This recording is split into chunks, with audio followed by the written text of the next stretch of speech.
Bonjour et bienvenue dans les astuces de Claudius. L'astuce d'aujourd'hui, ce n'est pas vraiment une astuce, c'est un ensemble de conseils que je vais vous donner pour les gens qui ont une bicyclette et qui ont ce problème d'avoir fait une crevaison. Et il faut quand même faire attention de la manière dont on manipule toutes ces opérations parce que ça peut conduire à des petites catastrophes. Voilà. Alors pour réparer une crevaison sur un vélo, c'est des vélos anciens, moi que j'ai, hein, c'est pas des vélos très très modernes. Il vous faut un certain nombre d'outillages. Alors c'est des outillages qu'on trouve partout. D'abord, il vous faut des clés pour pouvoir démonter les pneus. Alors là, je vous en ai mis toute une série. Il en existe de toutes sortes. Il est beaucoup plus moderne, il y en a en plastique, il y en a. Le principal, c'est qu'il faut qu'il y ait un système pour pouvoir extraire le pneu de la jante ici, ou alors on le voit ici sur ceci. Qu'importe l'outillage, il y en a tellement qu'on prend ce qu'on trouve dans le magasin. Après ça, il vous faut des rustines. Alors les rustines, c'est pareil, ça se vend avec des kits tout prêts dans lesquels vous avez tout le matériel. Et il vous faut ce qu'on appelle de la dissolution, c'est-à-dire un moyen de dissoudre un peu la surface du pneu lui-même, de la chambre à air elle-même, et de coller les rustines qui vont venir se mettre à l'endroit où il y a le trou que vous allez trouver. Pour trouver où se trouve le trou sur la chambre à air, il va falloir démonter donc le pneu de la jante et extraire la chambre à air qui est à l'intérieur. Alors la première opération, moi je fais toujours un tour comme ça pour décoller la jante, le pneu si éventuellement il a collé sur la jante. Voilà. Moi je démarre par l'endroit où il y a la valve. Alors la valve, elle est constituée d'un petit piston à l'intérieur qui permet donc de coincer l'air lorsque la chambre est complètement gonflée. Et pour l'extraire, il faut retirer cet écrou qui est ici, qui est normalement il est serré à la main, mais là il a dû être serré un peu plus difficilement. Donc je vais prendre une pince, n'importe laquelle, pour essayer de le dévisser. Voilà, et puis après ça vient à la main. Voilà, on retire cette pièce. On a retiré également au préalable le bouchon qui se trouve au-dessus. Là, il n'y en avait pas, mais j'en remettrai un après certainement. Et donc on se trouve avec la valve qui est ici et qui est attenante à la chambre et qui est libre à l'intérieur de la jante. Alors, la première opération, là c'est pareil, on va vous dire il faut démarrer à l'autre bout, il faut démarrer ici. Moi, je démarre au niveau de la valve parce que je trouve que c'est toujours plus difficile après une fois qu'on a tout démonté pour extraire la valve. Bon, donc je vais prendre une clé comme ça. Alors, on glisse la clé en dessous ici de telle sorte que l'on fait sortir le pneu. Là, le premier conseil que je vous donne, c'est qu'il faut faire très très attention à ne pas coincer en même temps la chambre à air. Si vous coincez la chambre à air, vous risquez de refaire un autre trou à votre chambre. Donc, on peut aussi prendre du plastique, c'est bien mieux. Donc, on le glisse derrière, hop, derrière, et on fait passer la lèvre du pneu par-dessus la jante. On en prend un second, que l'on enfonce ici par exemple, et voilà, je fais passer la jante, le pneu par-dessus la jante. Un troisième, voilà. Donc là on commence à avoir démonté l'ensemble. Quelquefois il suffit de continuer à la main, bah là ça marche. D'autres fois il faut aller de l'autre côté pour en remettre un autre. Alors ce qui était bien dans ces clés qui sont des clés anciennes, c'est que on pouvait faire cette opération, c'est-à-dire le passer là et puis le coincer dans un des rayons. Bon, ça c'était utile si vous en avez. Moi je l'utilise des fois, je les coince derrière, comme ça c'est plus pratique. Donc on va continuer à l'extraire. Voilà, on fait tout le tour avec la main. Et voilà. Et là on se trouve devant une opération qui peut s'avérer quelquefois très difficile, c'est-à-dire d'extraire le pneu avec la valve. La valve étant quelquefois très très longue, il est difficile des fois d'extraire le pneu ici. Alors je vais essayer de le faire sans mettre la main devant la caméra. Donc on appuie dessus et on essaye de sortir la chambre, et il faut tirer un peu quelquefois pour extraire. Voilà, je l'ai extrait. Là on sort la chambre de la jante. Et voilà.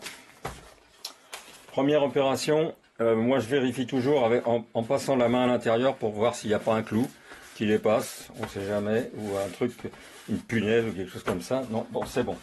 Maintenant, on se trouve avec la chambre à air qui fuit. Il va falloir qu'on trouve à quel endroit se trouve le trou en question. Alors, pour trouver le trou, il n'y a pas 36 solutions, il faut gonfler la chambre à air. Donc, soit vous utilisez une pompe. Moi, j'ai une espèce de gonfleur là que j'ai fabriqué moi-même d'ailleurs. Et on va gonfler la chambre pour voir où se trouve le trou. C'est parti. Alors, soit le trou est tout petit et il faudra peut-être utiliser un autre moyen, soit le trou est gros et on peut le trouver à la main. Bon, dans ce cas-là, moi, je le sens tout de suite ici. Là, quand je passe dessus, là, il y a deux trous. Il y a deux trous. Il y en a un ici et un là. Et ça ressemble tout à fait à un pincement avec une clé comme ça quand on a démonté le pneu ou quand on l'a remonté. Je vérifie qu'il n'y en a pas autre part. Non. Alors, tel que c'est là, moi je prends un stylo et je fais, parce qu'une fois que une fois que la chambre est dégonflée, on ne retrouve plus le trou. Donc je fais un premier cercle qui va me déterminer là où il faut que je gratte, et je fais un deuxième pour bien rappeler où est la zone. De l'autre côté c'est pareil, j'en fais un là, et j'en fais un deuxième pour bien couvrir la zone. Voilà. Si le trou est petit et que vous ne l'avez pas trouvé à la main, vous prenez une cuvette avec de l'eau et on gonfle la chambre et on l'immerge et on voit tout de suite, là, il n'y a pas photo, hein. Il y a bien des trous là. Il y a bien des trous. C'est parce que j'ai laissé la pompe. Mais enfin voilà. Donc ils sont bien à l'endroit où je l'ai marqué. Bon, une fois que vous avez trouvé le trou par immersion, il faut bien sécher la chambre pour passer à l'opération suivante. Donc l'opération suivante, ça va consister à mettre une rustine, ou deux, puisque ici il y a deux trous. Donc on va rechercher les trous que j'ai marqués. Alors il y en a un qui est ici, et l'autre qui est de l'autre côté ici. On va essayer de voir comment on peut réparer ça, soit avec deux petites rustines, parce que si j'en mets une grande, ça va être trop grand, et ça va de là à là, il va me falloir une très grande rustine. Je sais pas, je vais voir. Bon, en fait, c'est assez rare qu'on trouve deux trous à réparer, surtout au voisinage l'un de l'autre comme ça. Donc, plutôt que de mettre une grande rustine qui aura peut-être du mal à faire tout le tour, je vais mettre deux rustines comme celle-ci. Donc, pour mettre les rustines, pour que la rustine puisse coller, alors la rustine, ça se présente souvent comme ça sur un peu d'alu. Donc, on va en récupérer une. Voilà. Et il faut, pour avoir accès, alors normalement on le fait une fois qu'on a, je le ferai, il faut trouver l'endroit. Ouais, il y a deux, on défait on défait la partie avant de l'arrière, ça se décolle très bien. Et par contre, il faut surtout pas toucher à cette partie-là tant que le collage n'est pas réalisé. Alors, donc pour préparer le pneu, il faut prendre dans le kit, vous allez trouver soit du papier de verre comme ça, de gros, soit même des petites râpes comme ça. Le principe, c'est de rendre rugueux la partie sur laquelle on va faire le collage. On va prendre, si on veut, Le papier de verre, voilà, papier de verre, et on va gratter. Je me mets en général sur quelque chose de dur parce que il faut quand même que ce soit bien gratté. C'est la clé de la réussite. Et vous voyez que au fur et à mesure que je gratte, la partie que j'avais marquée, elle commence à disparaître. Donc j'ai bien fait de la marquer parce qu'on voit encore l'extérieur, mais on commence à plus voir. Bon là, le trou est assez gros, donc je vois bien où il est, mais voilà. Donc là, on a bien préparé la surface. Voilà. Après ça, il faut prendre de la dissolution. Alors, comme je vous ai dit, hein, il y en a de toutes les sortes. Hein.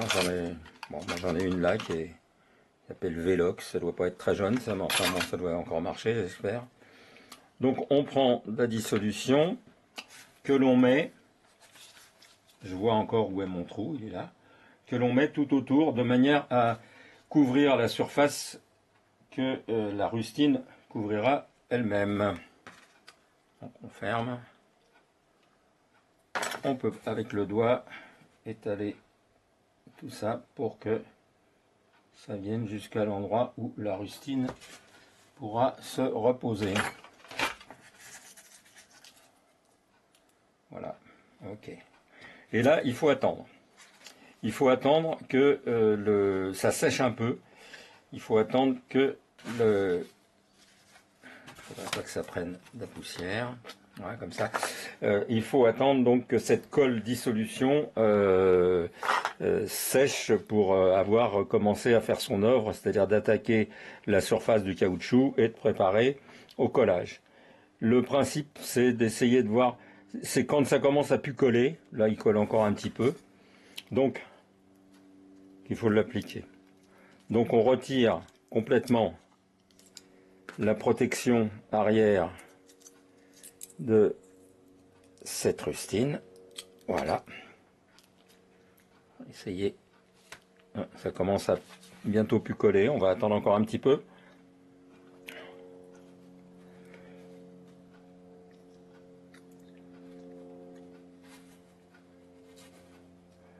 Voilà. Et on va l'appliquer sur l'endroit où on a préparé la surface. Alors le principe aussi, c'est d'appuyer. C'est pour ça que j'ai mis quelque chose de dur. C'est d'appuyer très fermement. Alors on conseille aussi quelquefois de donner des petits coups de marteau dessus. Il y a tout un tas de solutions, mais voilà.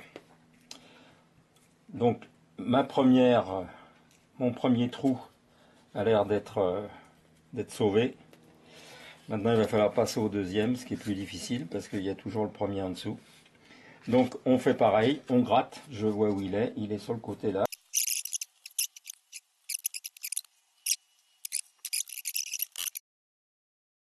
Voilà. Alors à cette étape-là, certains vous diront, bah maintenant on peut essayer de gonfler le pneu. Moi, j'aime pas trop parce que bien souvent la dissolution n'a pas complètement fait son effet et le collage il n'est pas complètement réalisé. Or, quand le pneu va être, la chambre va être à l'intérieur du pneu, quand on va le gonfler, les rustines elles vont être contraintes sur l'extérieur et au moins si elles ont un petit peu tendance à se décoller, elles vont rester en place en pneu et on va rechercher où se trouve la position de la valve. Elle est là. Moi, comme je vous ai dit, je préfère commencer et finir par mettre la valve. On va bien voir, parce que c'est toujours une opération ça peut être une opération pas très facile. Donc, je défais le pneu.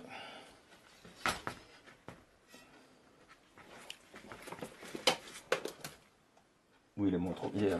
J'ai fait le pneu, je mets la valve dedans et je glisse le pneu à l'intérieur. Voilà. Alors là, il faut faire attention que le pneu ne tourne pas, c'est-à-dire qu'on vrille pas à l'intérieur le pneu parce que on aura fait un tour, un tour qui sera pas très efficace au moment du gonflage. Donc on rentre avec les doigts gentiment la chambre à air à l'intérieur de la jante et du pneu. Et voilà. Et là, moi je commence par la valve. Je commence par faire rentrer le pneu dans la jante à l'endroit où est la valve, avec les doigts au début. Au début, il n'y a pas de problème. Je vérifie bien que la valve est libre à l'intérieur. Je remonte le petit écrou qui permet que la valve ne s'en aille pas. Voilà. Bon, en général, ça se serre à la main. Il n'y a pas besoin de prendre de pince comme tout à l'heure. J'ai été obligé d'en prendre une pour le démonter. Et on continue à faire rentrer à la main. Voilà. Et forcément, à un moment, ça coince. C'est normal puisque il faut arriver à faire rentrer le pneu à l'intérieur. Et donc, c'est là qu'il faut faire très attention parce que c'est dans cette opération-là, lorsque l'on met les clés à l'intérieur, que l'on vient pincer éventuellement la chambre à air et que l'on la crève. C'est certainement ce qui est arrivé sur le pneu que j'ai fait précédemment. Donc, il faut bien être certain qu'on ne coince pas dans cette opération la chambre à l'intérieur. Donc, voilà. Alors là, ça marche très bien. Là, ça peut même pour un peu se faire à la main. Donc, on va aller jusqu'au dernier. Voilà. Hop, ça y est, c'est fait. Donc là, ça s'est bien passé. Quelquefois, ça se passe beaucoup plus difficilement, là, surtout quand on a des pneus de tout petit diamètre. C'est pas évident d'y glisser la chambre à air. Mais bon, on arrive quand même, c'est quand même fait pour. Hein. Bon, la dernière opération, et c'est le verdict, bah, c'est de regonfler le pneu pour voir, en espérant que ça ait fonctionné, qu'on ait bien obturé avec les deux rustines, qu'on ait bien obturé les trous. Donc on gonfle. Voilà. Et là, il faut attendre pour voir si ça se dégonfle ou pas.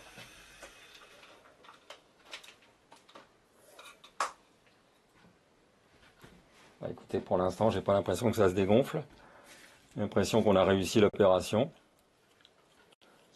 Bon, après 10 minutes d'attente, il n'y a pas de problème. Le pneu est toujours bien gonflé, donc on a réussi à mon avis. Il nous reste plus qu'à remettre un petit bouchon au-dessus pour fermer. Et voilà. Donc, quelques conseils, combines qui vont vous permettre de pouvoir assez facilement réparer une chambre à air qui a un trou et qui vous a dégonflé le pneu dans vos balades. Voilà, merci pour avoir suivi les astuces de Claudius et à une prochaine sur ma chaîne